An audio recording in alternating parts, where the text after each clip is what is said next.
لە ساڵی 2010 تا 2013 نزیکەی 42,000 پێشمەرگەیەکەکانی 1970 خران هەروەها 14 لەوەی هاوبەشیش دروستکران بەڵام لە دوای ڕووداوەکانی ئۆکتۆبری 2017 پرۆسەکە وەستا لە ساڵی 2018 هاوپەیمانان پرۆژێکی 35 خاڵیان پێشکەش کرد بۆ یەکخستنەوەی هێزەکانی پێشمەرگە تا ئێستا قۆناغ بە قۆناغ بەردەوام بەڵام بەکوێ گەیشتووە لاگەری سستبوونی بەڕەوچوونی پرۆسەکە چە مەترسێک زیاتر ڕوبەڕووی هەرێمی کوردستان دەبێتەوە هەوڵەکانی هاوپەیمانان و جەختکردنەوەیان بۆچی دەگەڕێتەوە. من زیاتر قسە دەکەم میوانێکی بەڕێزم لەگەڵە بەڕێز جەباریاوەر شارەزای بواری سەربازی ئەمینداری پێشووی وەزارەتی پێشمەرگە لە سلێمانیەوە لەگەڵمە. بەڕێز جەباریاوەرم کاتت باش دەژنیشت پیرۆز بێت سپاس کە لەگەڵ کوردستان 24 هەوڵەکان بۆ یەکخستنەوەی هێزەکانی پێشمەرگە قۆناغ بە قۆناغ جێبەجێ دەکرێن بەڵام هاوپەیمانان ڕژدن لەسەرەوەی کە بە زووترین کات پرۆسەکە دەست پێ بکات. بۆچی ئەم هەموو گوشارە لەلایەن هاوپەیمانانەوە ئێستا هەیە؟ بەڵێ پێشەکی جەژنی ئێوەش پیرۆز بێ جەژنی کارمەندانی کەناڵ 24 بەگشتی پیرۆز بێ جەژنی گەلی کورد و گەلی عێراق و گشت مسلمانانی جیهان پیرۆز بێ. لێرەوە جەژنە پیرۆزە لە کەسوکاری سەربەرزی شەهیدانی ڕێگای ڕزگاری و ئازادی و پاراستنی کوردستان دەکەم.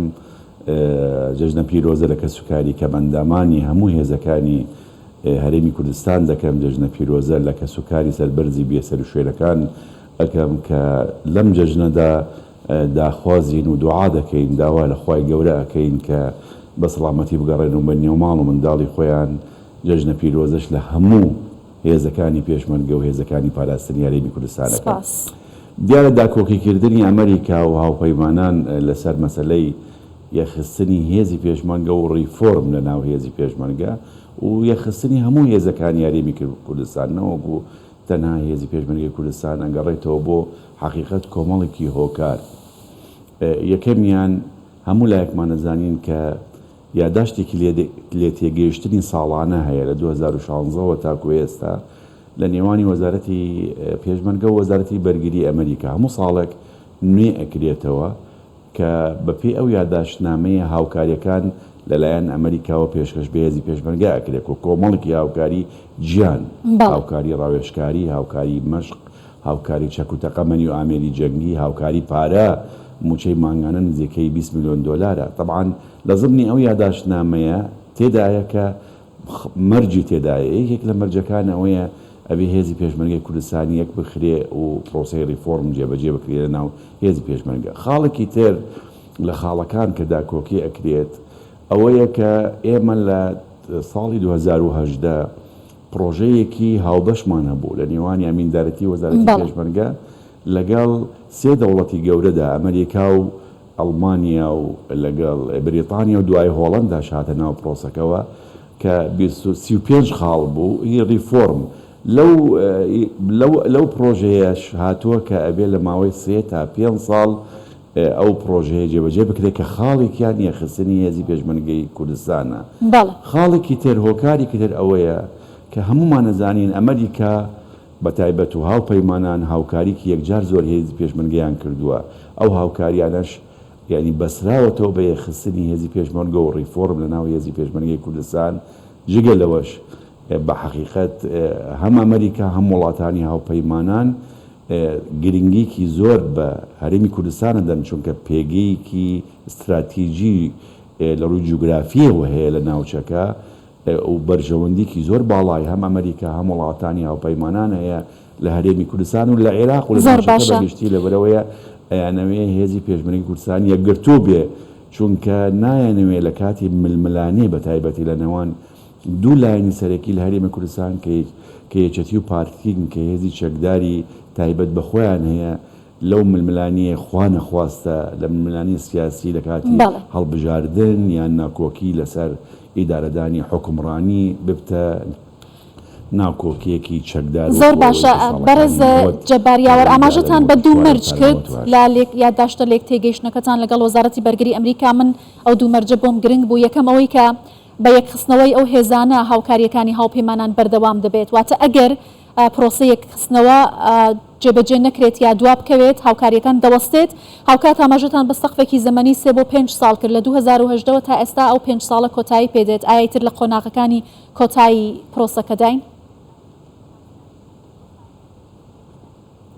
بە حەقیقەت ئەگەر من یعنی وەکو ڕای تایبەتی خۆمە، یعنی ئێمە بڵێن کۆتا چانسمان هەیە وەکو هەرێمی کوردستان کە ساڵی 2023ە، یعنی کۆتا چانسی هەرێمی کوردستانیە بۆ یەخستنی هێزەکانی پێشمەرگە و هەموو هێزەکانی هەرێم، چونکە بە حەقیقەت ئێمە تەنها هێزی پێشمەرگە نییە بۆ زانی، یعنی هەموو لایەک ئەو ڕاستیە زانیە. ئێمە هێزی زێرەبانی و هێزی بەرگری فریاکەوتنمان هەیە، ئێمە هێزەکانی دژە تیرۆرمان هەیە، ئێمە هێزی تایبەتی کەسایەتیمان هەیە. ئێستا جگە لە هێزی حزبی ئێستا زۆر کەسایەتی باڵا لە هەرێمی کوردستان هێزی تایبەت بە خۆی هەیە، یعنی لەبەرەوەیە ئەمە دیاردەیەکە ناگونجێ لەگەڵ شێوازی دەوڵەتداری حکومڕانی ئەم سەردەما، یعنی ئەو هەموو شێوازە هێزەی کە هەیە و خەتەریشە لەسەر هەلومەرجی ئەمنی ئایندەی هەرێمی کوردستان. لەبەرەوەی ئێمە ساڵی 2023 وەکوواڵێن ساڵێکی گرنگە بەنسبەت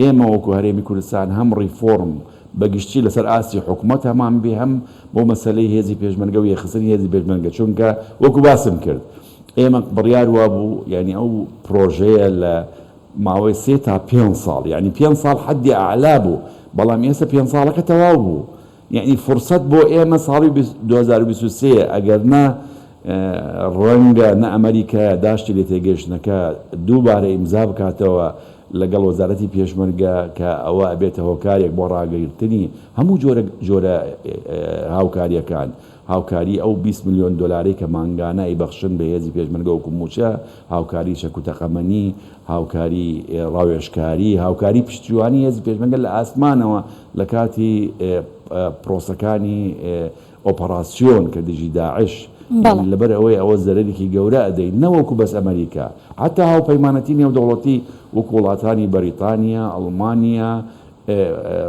فەڕەنسا، یعنی هەموو ئەو وڵاتانی کە بەش ئیتالیا، ئەو وڵاتانەی کە بەشدارن لە هاوپەیمانەتی نێودەوڵەتی و هەمویان هەر کەسە بەجیا هاوکاریەکی زۆری پێشکەش بە هێزی پێشمەرگەی کوردستان کردووە و هەمویان لە کاتی کۆبنەوەکانیان داکۆکی ئەکەن لەسەر مەسەلەی یەخستنی هێزی پێشمەرگە و ڕیفۆرم لە ناو هێزی پێشمەرگە و هەموو هێزەکانی هەرێمی کوردستان. باشە، پێتان وایە هۆکاری سست بەڕێوەچوونی پرۆسەکە چییە، بۆچی تا ئێستا جێبەجێ نەکراوە، وایتر چه هەنگاوێکی دیکە لە بەردەم هەرێمی کوردستاندا بۆی کە بتوانێت بە زووترین کات ئەم پرۆسە چاکسازی و ڕیفۆرم و یەخستنەوەی هێزەکانی لە وەزارەتی پێشمەرگە دەست پێ بکات؟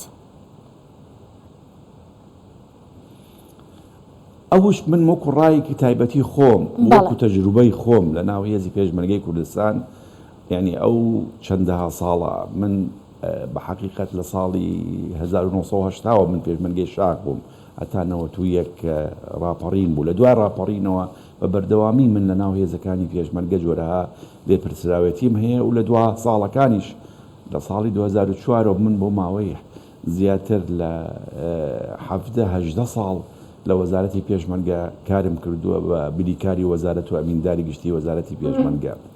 یعنی حەقیقەت یەکەمین خاڵی گرنگ هۆکاری بڵێن ئەم پرۆسەیە کە بڵێن کۆتایی نایە یان بە خێرایی کۆتایی نایە مەسەلەی ململانی لە نێوانی دوو حزبی سەرەکی هەرێمی کوردستان کە خاوەن هێزی چەکدارن کە یەکێتی و پارتیە. هەموو لایەکمان ئەزانین کە ئێمە یەکێتی و پارتی جگە لە وەزارەتی پێشمەرگە ئەوە هێزی 78 هەیە، ئەگەر بینە سەر هێزەکانی تر وەکو زێرەبانی بەرگری ئەوانیش زیاتر تابعی ئەوامری هەردوو حزبی سەرەکین جگەل لە هێزەکانی دژایەتی تیرۆر هەندی هێزی بەناوی جیاوجا کە هەیە لای هەردوو حزبی سەر. ئەم ململانی ئەو ململانی سیاسیە زۆر جارە ئەبێتە هۆکارێک بۆ سستبوون یان ڕاگررتنی پرۆسەی یەخستنی هێزی پێشمەرگە و هەموو هێزەکانی تری هەرێم.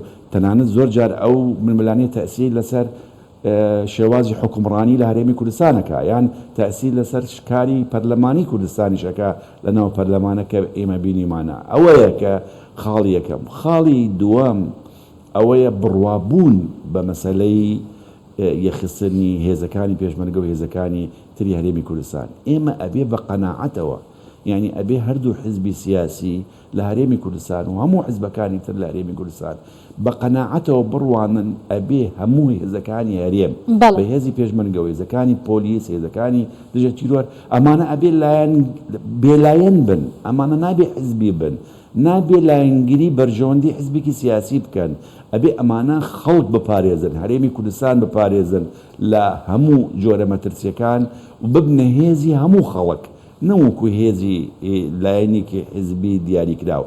ئەبێ حزبە سیاسیەکان بگەنە ئەو بڕوایە و ئەو قەناعەتە چیتر پشت بە هێزی چەکدار نەبەستن بۆ مەسەلەی بڵێن بەردەوامی بوونیان یان هێزیان یان کورسی پەرلەمانیان لە هەرێمی کوردستان. جگە لەوەش خاڵی ئەخیر کە کۆمەڵێکی زۆر خاڵەیە، بەڵام خاڵێکی تر کە باسەکەم خودی هێزەکە، ئەو هێزەی کە یەک ئەخرێ ئەبێ بڕوای بە یەخستنەکە ببێ، ئەبێ بیرکردنەوەی بگۆڕێ، یعنی ئەو کەسێک کە چەکدارە لە هەر جۆرێک هێز چی پێشمەرگە چی هێزەکانی تر لە هەرێمی کوردستان کە یەک خرا نەوەکو بەس ژمارەیەک بخرێ، بەڵکو ئەبێ بیر و هۆشتی ئەو پێشمەرگانە یان ئەو پۆلیسانە ئەبێ بگۆڕێ بەوەی کە ئەوانە چەکداری نیشتیمانن، ئەوانە چەکداری حکوومەتی هەرێمن، چەکداریەکەن وڵاتە پارێزن، نەوەکو مەسلحەتێکی حزبی یان کەسێکە پارێزن. ئەمانە